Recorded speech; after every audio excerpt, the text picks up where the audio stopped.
ಜೈಲು ಹಕ್ಕಿ ಭೈರತಿ ಬಸವರಾಜ್ಗೆ ಸಿಗಲಿದೆಯಾ? ಹಾಗಾದ್ರೆ ಗುಡ್ ನ್ಯೂಸ್. ಬಿಜೆಪಿ ಶಾಸಕ ಭೈರತಿ ಬಸವರಾಜ್ಗೆ ಇಂದು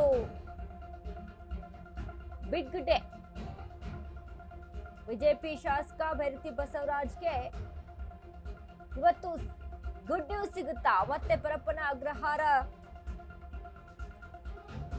ಜೈಲೋ ಇಲ್ಲ ಬೇಲೋ ಅನ್ನುವಂಥದ್ದು ಇಲ್ಲಿ. ಬೇಲಿಗಾಗಿ ಇನ್ನಿತರ ಕಸರತ್ತನ್ನು ನಡೆಸಿರುವಂತಹ ಬಿಜೆಪಿ ಶಾಸಕ ಜಾಮೀನು ಕೋರಿ ಜನಪ್ರತಿನಿಧಿಗಳ ವಿಶೇಷ ಕೋರ್ಟ್ಗೆ ಮೊರೆ ಹೋಗಿದ್ದಾರೆ. ಇಂದು ಭೈರತಿ ಬಸವರಾಜ್ ಜಾಮೀನು ಅರ್ಜಿ ವಿಚಾರಣೆ. ಆದ್ರೆ ಭೈರತಿ ಜಾಮೀನು ಅರ್ಜಿಗೆ ಆಕ್ಷೇಪಣೆ ಸಲ್ಲಿಸಿದ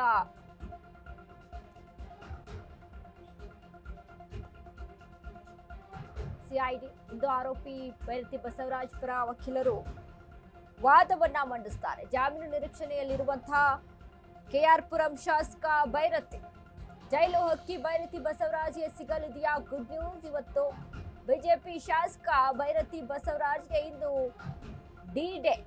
ಮತ್ತೆ ಪರಪ್ಪನ ಅಗ್ರಹಾರ ಜೈಲೋ ಇಲ್ಲ ಬೇಲೋ. ರೌಡಿ ಶೀಟರ್ ಬಿಕ್ಲು ಶಿವ ಕೊಲೆ ಕೇಸಲ್ಲಿ ಭೈರತಿ ಅಂಧರಾಗಿದ್ದಾರೆ. ಬೇಲ್ಗಾಗಿ ಇನ್ನಿಲ್ಲದ ಕಸರತ್ತನ್ನು ನಡೆಸ್ತಾ ಇರುವಂತಹ ಬಿಜೆಪಿ ಶಾಸಕ ಜಾಮೀನು ಕೋರಿ ಜನಪ್ರತಿನಿಧಿಗಳ ವಿಶೇಷ ಕೋರ್ಟ್ಗೆ ಮೊರೆ ಹೋಗಿದ್ದಾರೆ. ಇಂದು ಭೈರತಿ ಬಸವರಾಜ್ ಜಾಮೀನು ಅರ್ಜಿ ವಿಚಾರಣೆ ಇರುವಂತದ್ದು. ಆದ್ರೆ ಭೈರತಿ ಜಾಮೀನು ಅರ್ಜಿಗೆ ಆಕ್ಷೇಪಣೆ ಸಲ್ಲಿಸಿದ ಸಿಐಡಿ, ಲಿಖಿತ ರೂಪದಲ್ಲಿ ಆಕ್ಷೇಪಣೆ ಸಲ್ಲಿಸಿರುವ ಸಿಐಡಿ ಅಧಿಕಾರಿಗಳು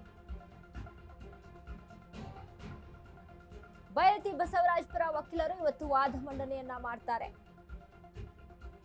ಬಿಕ್ಲು ಶಿವ ಕೊಲೆ ಕೇಸ್ನಲ್ಲಿ ಆರೋಪಿಯಾಗಿರುವಂತಹ ಭೈರತಿ ಬಸವರಾಜ್ ಇವತ್ತು ಮತ್ತೆ ಜಾಮೀನನ್ನ ಕೋರಿ ಜನಪ್ರತಿನಿಧಿಗಳ ಕೋರ್ಟ್ಗೆ ಅರ್ಜಿಯನ್ನ ಸಲ್ಲಿಕೆ ಮಾಡಿದ್ದಾರೆ. ಇದರ ಕುರಿತಾಗಿ ಸಿಐಡಿ ಟೀಮ್ ಸಹಿತ ಇದೀಗ ಆಕ್ಷೇಪಣೆಯ ಅರ್ಜಿಯನ್ನ ಸಲ್ಲಿಸಿರುವಂಥದ್ದು. ಹಾಗಾದ್ರೆ ಇವತ್ತು ಭೈರತಿ ಬಸವರಾಜ್ ಹಣೆ ಬರಹ ಏನಾಗುತ್ತೆ? ಮತ್ತೆ ಜೈಲಿಗೆ ಮರಳ್ತಾರಾ ಅಥವಾ ಬೇಲಾಗುತ್ತಾ ಅನ್ನುವಂಥ ವಿಚಾರಕ್ಕೆ ಸಂಬಂಧಪಟ್ಟಂತೆ ಭೈರತಿ ಬಸವರಾಜ್ಗೆ ಯಾವ ರೀತಿಯಾದಂಥ ಸುದ್ದಿ ಸಿಗ್ಬೋದು? ಇವತ್ತು ಗುಡ್ ನ್ಯೂಸ್ ಸಿಗುತ್ತಾ, ಬ್ಯಾಡ್ ನ್ಯೂಸ್ ಸಿಗುತ್ತಾ ಅನ್ನುವಂಥ ವಿಚಾರಕ್ಕೆ ಸಂಬಂಧಪಟ್ಟಂತೆ ಸಾಕಷ್ಟು ಕುತೂಹಲ ಇರುವಂಥದ್ದು. ಬಟ್ ನೋಡಿ, ಬಿಕ್ಲು ಶಿವ ಕೊಲೆ ಕೇಸ್ ವಿಚಾರಕ್ಕೆ ಸಂಬಂಧಪಟ್ಟಂತೆ ಅಲ್ಲಿ ಅವರ ತಾಯಿ, ಬಿಕ್ಲು ಶಿವ ತಾಯಿ ಆರೋಪವನ್ನ ಮಾಡಿರ್ತಾರೆ.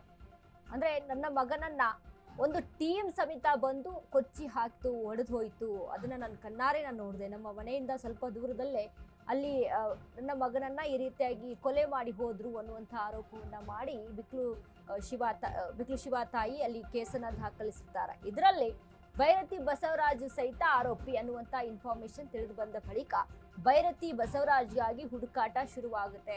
ಭೈರತಿ ಬಸವರಾಜು ಯಾವ ರೀತಿಯಾಗಿ ಅಂದ್ರೆ ಚಳಿಗಾಲದ ಅಧಿವೇಶನ ನಡೀತಾ ಇದ್ದಂಥ ಸಂದರ್ಭದಲ್ಲಿಯೇ ಮಹಾರಾಷ್ಟ್ರ, ಗೋವಾ ಇಲ್ಲೆಲ್ಲವೂ ಕೂಡ ಹೋಗಿ ಬಚ್ಚಿಟ್ಕೊಂಡಿರ್ತಾರೆ, ಮರೆ ಮಾಚ್ಕೊಂಡಿರ್ತಾರೆ ಅನ್ನುವಂಥ ಇನ್ಫಾರ್ಮೇಶನ್ ಇತ್ತು.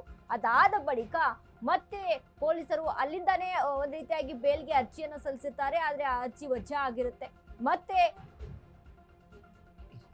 ಮತ್ತೆ ಹುಡುಕಾಟ ಶುರುವಾಗುತ್ತೆ. ಆಗ ಬೇರೆ ದೇಶಕ್ಕೆ ಹೋಗಿ ಅಲ್ಲಿ ಮರೆ ಮಾಚ್ಕೊಂಡಿರ್ತಾರೆ ಅನ್ನುವಂಥ ಇನ್ಫಾರ್ಮೇಶನ್ ಇತ್ತು. ಅದಾದ್ಮೇಲೆ ಇದೀಗ ಏನು ಏರ್ಪೋರ್ಟ್ ನಿಂದಾನೇ ಭೈರತಿ ಬಸವರಾಜ್ನ ಪೊಲೀಸರು ಕರೆದೊಯ್ತಾರೆ.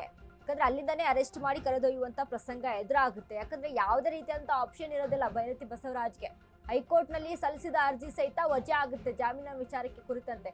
ಸೊ ಇಲ್ಲಿ ಯಾವುದೇ ರೀತಿಯಾದಂತ ಕಾನೂನಾತ್ಮಕವಾಗಿ ಆಪ್ಷನ್ ಇಲ್ಲ ಅನ್ನುವಂತಹ ರೀತಿಯಲ್ಲಿ ಭೈರತಿ ಬಸವರಾಜ್ ಅವರ ಸಿಚುವೇಶನ್ ಆದ್ಮೇಲೆ ಕೊನೆಗೆ ಇರುವಂತಹ ಆಪ್ಷನ್ ಶರಣಾಗತಿ.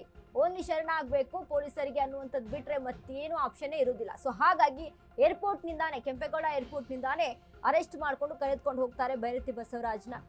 ವಿಚಾರಣೆ ಸಹಿತ ನಡೆಯುತ್ತೆ. ವಿಚಾರಣೆ ಆದ ಬಳಿಕ ಜೈಲು ಹಕ್ಕಿ ಆಗಿರುವಂತಹ ಭೈರತಿ ಬಸವರಾಜ್ ಇದೀಗ ಸದ್ಯಕ್ಕೆ ಇವತ್ತು ಇರುವಂತಹ ಜಾಮೀನು ಅರ್ಜಿ ಜನಪ್ರತಿನಿಧಿಗಳ ಕೋರ್ಟ್ಗೆ ಇದೀಗ ಜಾಮೀನು ಅರ್ಜಿಯನ್ನ ಸಲ್ಲಿಸಿರುವಂಥದ್ದು. ಇವತ್ತಿನ ಅರ್ಜಿ ಏನಾಗುತ್ತೆ ಅನ್ನುವಂಥ ಕುತೂಹಲ ಒಂದ್ ಕಡೆ ಇದೆ. ಮತ್ತೆ ಜೈಲಿಗೆ ಹೋಗ್ತಾರಾ ಅಥವಾ ಬೇಲ್ ಆಗುತ್ತಾ ಅನ್ನುವಂಥ ವಿಚಾರಕ್ಕೆ ಇನ್ನು ಅದ್ರ ಜೊತೆಗೆ ಸಿಐಡಿ ಟೀಮ್ ಸಹಿತ ಅಲ್ಲಿ, ಸಿಐಡಿ ಅಧಿಕಾರಿಗಳು ಸಹಿತ ಅಲ್ಲಿ ನಿರೀಕ್ಷಣಾ ಆಕ್ಷೇಪಣೆಯನ್ನ ಸಲ್ಲಿಸಿದ್ದಾರೆ.